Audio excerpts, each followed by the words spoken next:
नमस्कार, मैं हूं गौनिका अरोड़ा और पंजाब के मालवा क्षेत्र के बाद अब मैं आप पहुंची हूं पंजाब के माझा में, जहां एक तरफ मालवा में बीजेपी अपनी जमीन तैयार करने की कोशिशों में जुटी हुई दिखाई दे रही है और वहां पर टक्कर आम आदमी पार्टी और कांग्रेस के बीच में है, तो दूसरी तरफ माझा एक ऐसा क्षेत्र है जहां पर बीजेपी कई बार एक मजबूत पार्टी के तौर पर उभरी है।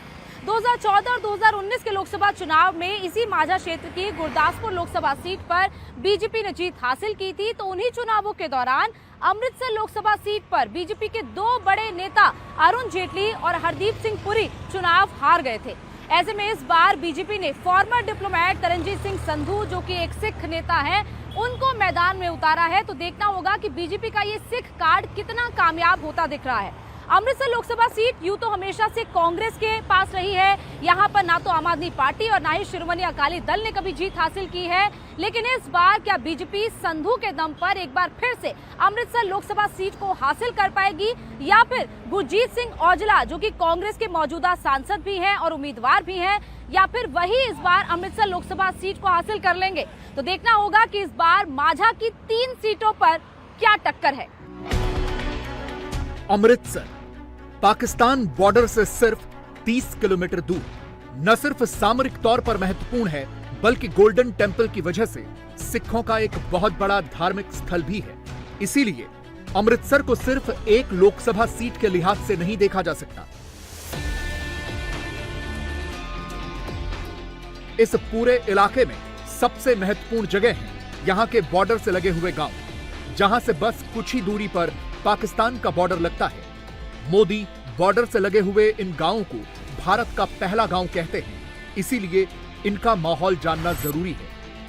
मैं इस वक्त अमृतसर में उस जगह पर मौजूद हूं जहां रावी दरिया है और यहां से कुछ ही दूरी पर पाकिस्तान का बॉर्डर लगता है। बीजेपी लगातार राष्ट्र सुरक्षा, पाकिस्तान के मुद्दों को जनता के सामने रखती आई है और ये बताती आई है कि पाकिस्तान को घर में घुस कर मारेंगे। लेकिन पाकिस्तान का बॉर्डर जिस राज्य के सबसे ज्यादा करीब लगता है वो पंजाब है। उसी पंजाब में बीजेपी का कभी भी एक स्ट्रांग होल्ड नहीं रहा है। बीजेपी यहां पर हमेशा से अपनी जगह को मजबूत करने की कोशिश तो करती आई है, लेकिन उसमें कामयाब नहीं हो पाई है। इस बार के चुनाव में बीजेपी 13 की 13 लोकसभा सीटों पर चुनाव लड़ रही है, लेकिन बीजेपी को यह पता है कि इस बार यहां पर भी ज्यादा खासी कामयाबी मिलने नहीं वाली है। लेकिन बीजेपी 2027 के विधानसभा चुनाव को लेकर अपनी रणनीति इसी चुनाव के तहत तैयार कर रही है, ताकि 2027 के विधानसभा चुनाव में बीजेपी पंजाब में अपनी सरकार बना सके। और जिस पाकिस्तान की बात लगातार प्रधानमंत्री नरेंद्र मोदी और बीजेपी के तमाम बड़े नेता करते रहते हैं, उसके बॉर्डर से बिल्कुल सटे हुए राज्य पंजाब में अपनी सरकार बना सके और यहां पर अपना एक मजबूत स्ट्रांग होल्ड पैदा कर सके। पंजाब सरकार का एक सर्वे बताता है कि राज्य में हर तीसरे पुरुष छात्र ने किसी न किसी बहाने नशीली दवाओं का सेवन किया है। कॉलेज जाने वाले 10 में से 7 छात्र किसी न किसी नशीले पदार्थ का सेवन करते हैं। माझा और दुआबा के 65% परिवारों और मालवा के 64% परिवारों में कम से कम एक नशे का आदी है। पंजाब के सीमावर्ती इलाकों में रहने वाले 15 से 25 साल के 70 से 75% युवा ड्रग्स की चपेट में हैं। पंजाब में नशे की भयावह स्थिति है और बॉर्डर के इलाकों में तो हालात और ज्यादा खराब हैं, क्योंकि इन इलाकों में नशे की सप्लाई बॉर्डर पार पाकिस्तान से होती है।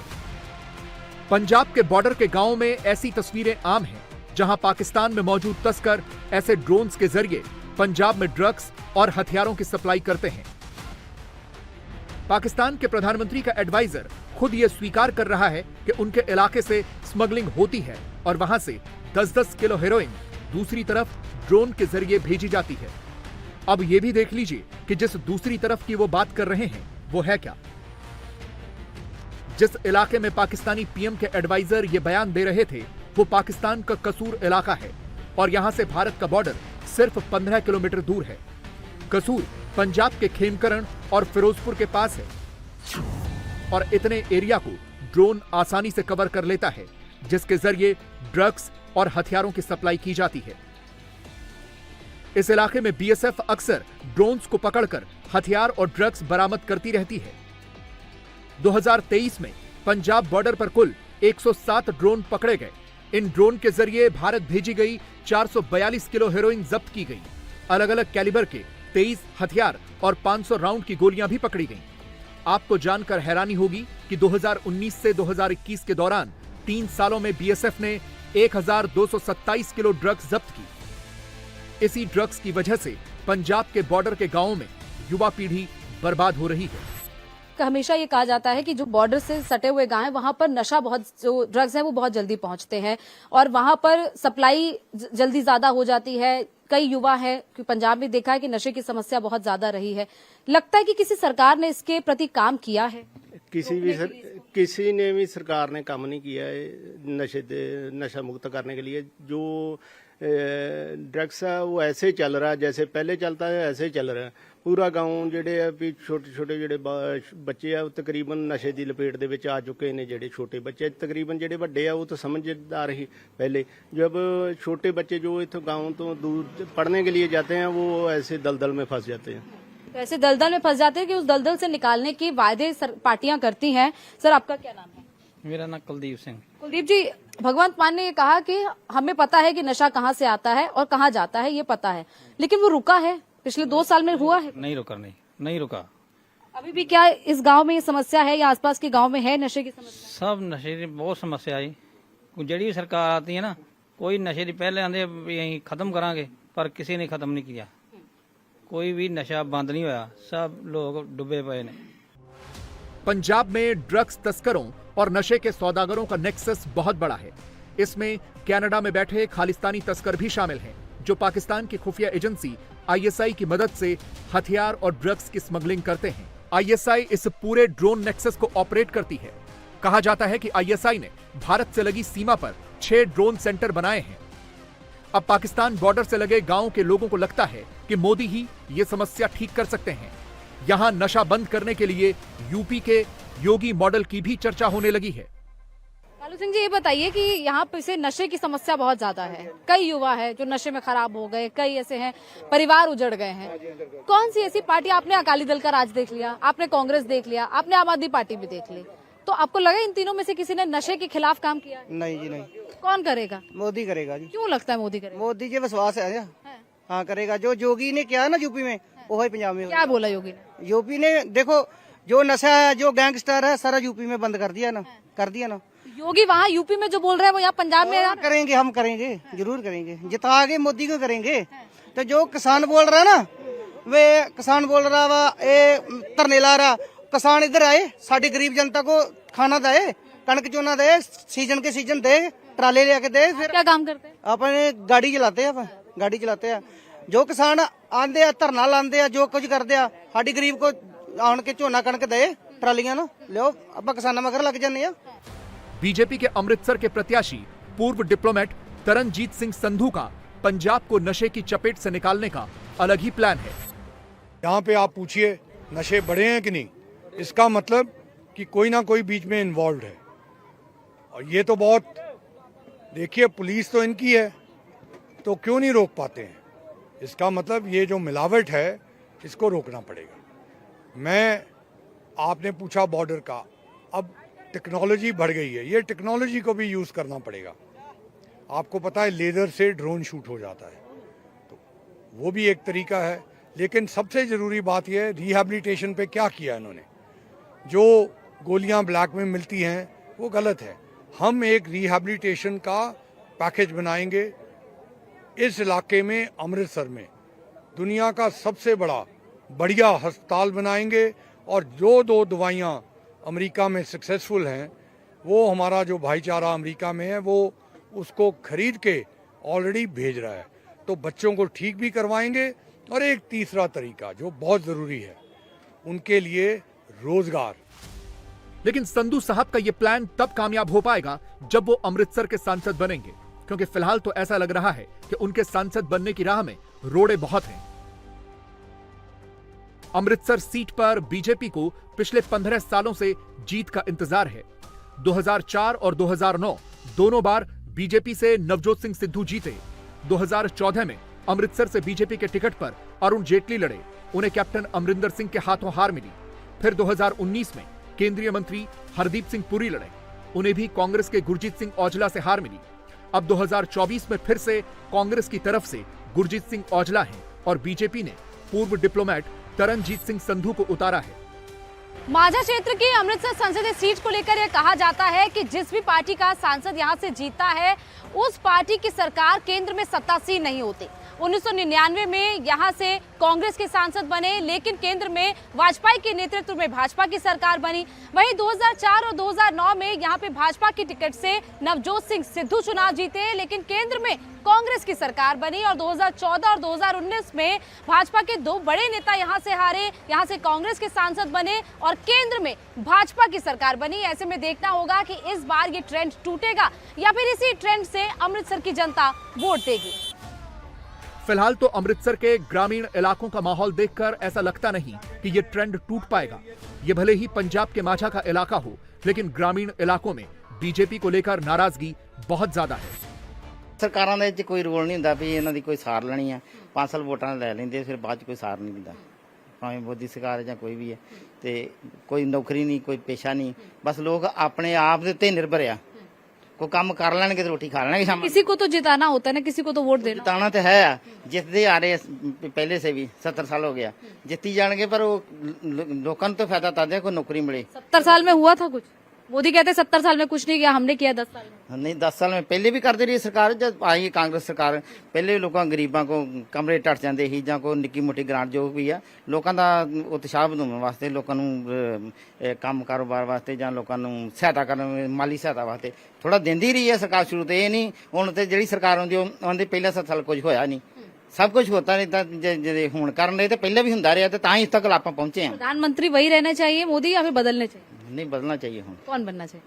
राहुल गांधी बनना राहुल गांधी बनना चाहिए। अच्छा, एक सवाल हमेशा रहता है कि नरेंद्र मोदी से सिख क्यों नाराज रहते हैं? ये सवाल रहता है, ये क्यों रहता है? सिख नहीं नाराज रहता, सिख तो बहुत दयालु है, सिख दयालु है। लेकिन एक परसेप्शन बन गया, ये प्रशासन इस करके बन गया जो किसानों की मुद्दा चलिया उसकी वजह करके सारा प्रोपोगंडा इन्होंने काट लिया। लेकिन सिख तो दयावान है। कई बार पगड़ी पहने हुए नजर आ जाते हैं, गुरुद्वारे में जाते हैं, वीर बाल दिवस वो कह रहे हैं हमने तो मनाया है, हमने करतारपुर का कॉरिडोर खोल दिया। पता की गल हुंदी एक भी आपां गलती कर लईए ना सो ਜਿਹੜਾ ਆਪਾਂ ਸੁਰੱਖਿਆ ਲਈ ਜੋ ਮਰਜ਼ੀ ਵੀ ਇਹਨਾਂ ਨੇ ਕੰਮ ਕੀਏ ਪਰ ਉਹ ਜੋ ਕਿਸਾਨਾਂ ਦਾ ਮੁੱਦਾ ਹੈ ਨਾ ਉਹ ਅਬਨੀਨ ਹੈ ਉਹ ਪੂਰਾ ਗਮਰਾ ਰਿਹਾ ਹਲੇ ਵੀ ਕੋਈ ਵੀ ਉਹਦੇ ਉੱਤੇ ਕੋਈ ਗੱਲ ਨਹੀਂ ਕਰ ਰਹੇ सब पे हावी पड़ गया। सर ਤੇ ਵੀ पड़ गया। देखिए ये बताइए कि यहाँ पर क्या क्या मुद्दा है कि ये लोग तो कह रहे हैं कि चलिए किसानों का मुद्दा है, आप लोगों के लिए क्या मुद्दा है? घर में सुविधाएं कुछ मिली है, महिलाओं को कुछ मिला है घर में? नहीं सुविधावां ते कोई भी नहीं मिलियां। 1000 रुपया कह रही थी आम आदमी पार्टी महिलाओं को। कुछ भी नहीं जे दिता जी नहीं कुछ नहीं दिता। तो आप लोगों ने तो कांग्रेस को निकाल दिया, ऐसे आम आदमी पार्टी को जिता दिया। आम आदमी पार्टी तो ऐसे लोगों का ध्यान हो गया तो जीत गई। हाँ अब तो वोटें जब पड़ेगी तो तब पता चलेगा ना। अब आम आदमी पार्टी हाँ दो अब कौन पता होने लगना ना दूध का दूध पानी का पानी होगा तो कौन लग रहा है कौन इस बार जीतना चाहिए? ਹੁਣ ਤੇ ਇਲੈਕਸ਼ਨ ਆ ਗਈ ਬਸ ਥੋੜੇ ਦਿਨਾਂ ਤੱਕ 10 ਦਿਨ ਦੇ ਬਾਅਦ ਪਤਾ ਲੱਗ ਹੀ ਜਾਣਾ ਕੌਣ ਜਿੱਤਦਾ। पंजाब के लिए अच्छा कौन? ਪੰਜਾਬ ਲਈ ਤੇ ਜੋ ਕੰਮ ਕਰੇ ਚੰਗੇ ਉਹੀ ਅੱਛਾ ਨੇਤਾ। कांग्रेस के राज में हुआ था काम? ਆ ਕਾਂਗਰਸ ਦਾ ਰਾਜ ਵੀ ਆਇਆ ਸੀ, ਅਕਾਲੀ ਦਲ ਦਾ ਵੀ ਠੀਕ ਹੀ। और ऐसे हालात में बीजेपी ने यहां से तरनजीत सिंह संधू को लड़ने भेजा है, जो जीवन भर डिप्लोमेट रहे लेकिन अब रिटायर होने के बाद नेताजी बन गए हैं। गांव में जाकर वो लोगों से कनेक्ट करने की कोशिश कर रहे हैं और दावा कर रहे हैं कि किसानों की नाराजगी दूर करने में वो कामयाब होंगे। एक बात को तो आप भी नकार नहीं सकते कि पंजाब में नाराजगी है, खासतौर पर ग्रामीण इलाकों में। मैं कई खुद इलाकों में गई हूं, हम ग्रामीण इलाकों को ही कवर कर रहे हैं कि नाराजगी लोगों में दिखाई दे रही है और उसका मुख्य जो वजह है वो किसान आंदोलन है। उसको कैसे आप डील करें, कैसे लोगों तक संदेश पहुंचा रहे हैं कि बीजेपी किसानों के विरोध में नहीं बल्कि उनके हित में काम करे? देखिए ये मुद्दे को गलत तरीके से प्रेजेंट किया जाता है। मुद्दा क्या है? मुद्दा है कि किसानों की इनकमें बढ़नी चाहिए और मैं खुद एक किसान परिवार को बिलोंग करता हूं। ये जो एमएसपी की बात होती है, अगर आप थोड़ी सी हिस्ट्री में जाएं तो वीट और राइस इस इलाके में शुरू से नहीं उगाया जा रहा था। एमएसपी का पर्पस है वो चीज की तरफ लेके जाओ जिसमें किसानों की आमदनी बढ़े। मैं ऑल इंडिया की बात नहीं करना चाहता हूं, मैं पंजाब की नहीं बात करना चाहता हूं, मैं अमृतसर की बात करना चाहता हूं, यहां के किसानों के इंटरेस्ट की बात करना चाहता हूं। यहाँ के किसान सब्जियां और फल उगाते हैं और उसकी पॉसिबिलिटी, उनकी जो कॉस्ट प्राइस है उससे 15-20 गुने ज़्यादा उनको आमदनी मिले, जिसे कहते हैं grow local but sell abroad. जिस इलाके में तरनजीत संधू मौजूद थे वहां हम भी थे। नेताजी के जाने के बाद हमने पब्लिक से ही पूछा कि रैली तक तो ठीक है, लेकिन क्या उन्हें वोट भी मिल रहा है कि नहीं। जवाब आप खुद सुन लीजिए। क्या नाम है आपका? शिंदा सिंह। शिंदा सिंह जी, ये बताइए कि नेताजी तो चले गए, वोट देंगे इनको? हाँ जी पक्का। इनको क्यों जाएगा वो? हाँ यही इतना खुशी बड़ी है। क्यों खुशी है? हाँ इन बनाना ही बनाना है, मोदी आना है पंजाब। मोदी क्यों चाहिए? ये बहुत ज्यादा अच्छा बंदा है। ऐसा क्यों, क्या काम किया है? कई गांव में तो लोग नाराज है मोदी से। वो छदाई ने जेड़े नाराज ने, वो है ही पागल ने, वो है ही पागल ने जेड़े कहते ने वो नहीं सही। आम आदमी पार्टी, कांग्रेस, वो सारे पागल है। आपका क्या नाम है? आपका क्या नाम है? बिला सिंह। बिला सिंह जी, ये बताइए, आपने सुन तो लिया उनका पूरा भाषण, तो यहाँ लग रहा है कि ये काम करेंगे या फिर कोई और चाहिए? हाँ जी, बहुत अच्छे हैं। क्यों लग रहा है सही काम? ये इस कारण पीछे कांग्रेस को 10 साल राज देकर देख लिया, कोई पिंडा का कोई इसने अपने बॉर्डर एरिया का कोई मसला हल नहीं किया। जब 10 साल बन के चले गए वापस ही नहीं आए।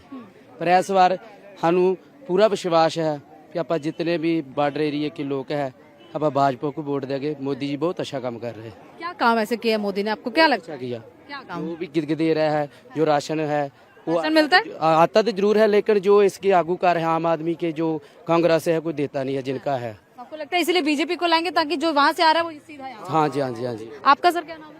सरजीत सिंह। सुरजीत जी, क्या लग रहा है यहाँ पर बॉर्डर एरिया के लोग क्या चाहते हैं? ये बगल में पाकिस्तान है, मोदी जी बार बार कहते हैं हम पाकिस्तान को घुस के मारेंगे, पाकिस्तान देश की तरफ आंख उठा के भी देखा। ये मुद्दा है यहाँ के लोगों के? एक तो बात है भी जो तारबंदी के पार जमीन है उथे जान लिए लोग बहुत तंग ने। और 10 बजे टपाना उतो धुप बहुत ज्यादा लग जाती है, मुड़ के काम नहीं होता। ये 7 बजे या 6 बजे खेत में चला जाए, 10 बजे काम करके बंदा पूरा कर लेंदा। ते ये जिहड़ी तारबंदी आ ये बॉर्डर ते चली जाए, जीरो लाइन ते चली जाए। आपको लगता है कौन कर पाएगा आप लोगों के लिए? हाँ जी। कि आप लोगों की समस्या है कि वहाँ पर आपको टाइम पे जाना है, कौन कर पाएगा ये? मोदी करेगा। क्यों लगता है मोदी? मोदी करेगा। उन्हें क्या, उन्हें पहले ही कहता भी मैं तारबंदी जिहड़ी है जीरो लाइन ते भेज देवांगा।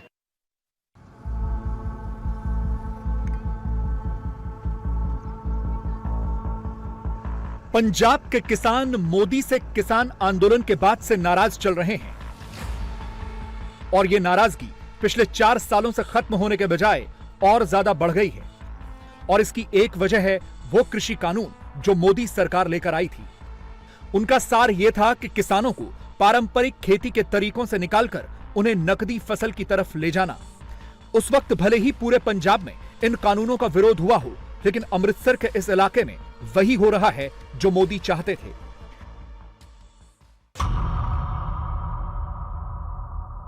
इस वक्त हम अमृतसर के अजनाला से कुछ ही दूरी पर गुराला गांव है, वहां पर पहुंचे हुए हैं। दरअसल पंजाब में ज्यादातर देखा जाता है कि गेहूं और चावल की खेती होती है और इसी वजह को लेकर बार बार किसानों की तरफ से जो किसान आंदोलन हो रहा है कि कृषि कानूनों का विरोध किया जा रहा है, जिसमें सरकार की तरफ से कई प्रपोजल लाए गए थे कि किस तरीके से खेती को आधुनिक किया जाए। लेकिन यहाँ पर कई ऐसे किसान हैं जो अलग खेती कर रहे हैं। अलग खेती यानी कि ऐसी खेती जो कि कैश क्रॉप जिसे कहा जा सकता है, यानी कि जिससे मुनाफा ज्यादा कमाया जाता है। ऐसी एक खेत में हम पहुंचे हैं। ये बीटरूट का खेत है, लेकिन ये वो बीटरूट नहीं है जिस बीटरूट को आप अपने सलाद में खाते हैं या फिर जिससे अलग अलग तरीके से आप अपने खाने डेली खाने के में इस्तेमाल करते हैं। दरअसल ये ऐसा बीटरूट है जिससे कि शुगर फ्री शुगर बनता है। ये देखिए, इस तरीके का ये बीटरूट है। ये देखने में आपको एक तरीके से मूली लगेगा, यानी कि मूली जिस तरीके से होती है, लेकिन ये बहुत ही बड़े साइज में रहता है, मूली से ज्यादा बड़ा साइज रहता है। और इसको ऐसी फैक्ट्रीज में, ऐसी शुगर मिल में भेजा जाता है जहां पर इससे शुगर फ्री शुगर बनता है।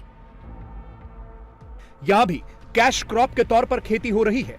मूली जैसी यह सब्जी बीटरूट ही है, सीधे एक्सपोर्ट होती है, यानी गेहूं चावल की फसल से कई गुना ज्यादा मुनाफा। सवाल यह है कि कृषि कानून भी तो यही करवा रहे थे। आप बीटरूट की खेती करते हैं, इस पर एमएसपी तो नहीं है, ये तो आप किसी कंपनी के साथ कॉन्ट्रैक्ट में ही कर रहे हैं। यही चीज तो किसानों के कानून में लाई गई थी, तो उस चीज का विरोध तब क्यों हुआ था? नहीं है तो कहीं ना कहीं आप कह लो तो ये है तो पार्ट ऑफ काइंड ऑफ ये जो बिल्स है उसी का है, ठीक है। जैसे ये शुगर आना मिल रहा है, ठीक है, उन्होंने हमारे साथ किया जो फिक्स्ड है, इसकी अमाउंट फिक्स है, ठीक है, और इसको इसकी पैदावार इसकी क्वांटिटी क्या निकलती है इसका यार्ड वो हमारे ऊपर डिपेंड करता है, ठीक है। लेकिन उस वक्त यही भ्रम फैलाया गया था कि कंपनियां मनमानी करेंगे। क्या मनमानी कर रहे हैं आप जिससे डील कर रहे हैं? नहीं, अब तो नहीं है, वो तो चलो उनका मानना है। क्या हो सकता है कि जब एक ही आ जाएगा मंडीकरण खत्म हो जाएगा, हो सकता है। अब वो ये देखो, अगर ये शुगर बीट है पूरे पंजाब में 10,000 या मैक्सिमम 15,000 एकड़ की है, ठीक है, जो आप पूरे पंजाब का लगा रहे हो तो 1% भी नहीं है, तो 1-आधा% जिसकी को खेती होगी उससे कोई फर्क नहीं पड़ेगा। तब उनको लगता था कि जब मेजोरिटी उनकी हो जाएगी, मंडीकरण खत्म हो जाएगा, तब जाके वो कंपनीज जो हैं वो अपनी मर्जी की मतलब वो देंगी, MSP देंगी या जो भी होगा जो रेट देंगे, तब जाके लगता था इन फ्यूचर हो जाएगा अगर मंडीकरण खत्म हो जाएगा। तो मंडीकरण को किसान पंजाब के लोग या और भी किसान खत्म नहीं होना देते। बस पूरे पंजाब में मोदी और उनकी सरकार के बारे में यही तो फैलाया गया और इसी के आधार पर यह इमेज बनी कि मोदी सरकार किसान विरोधी है। मोदी विरोधियों के इसी प्रोपेगेंडा की वजह से पंजाब में बीजेपी के चांसेस बहुत वीक हो गए हैं। यही वजह है कि अकाली दल का आधार भी बढ़ रहा है।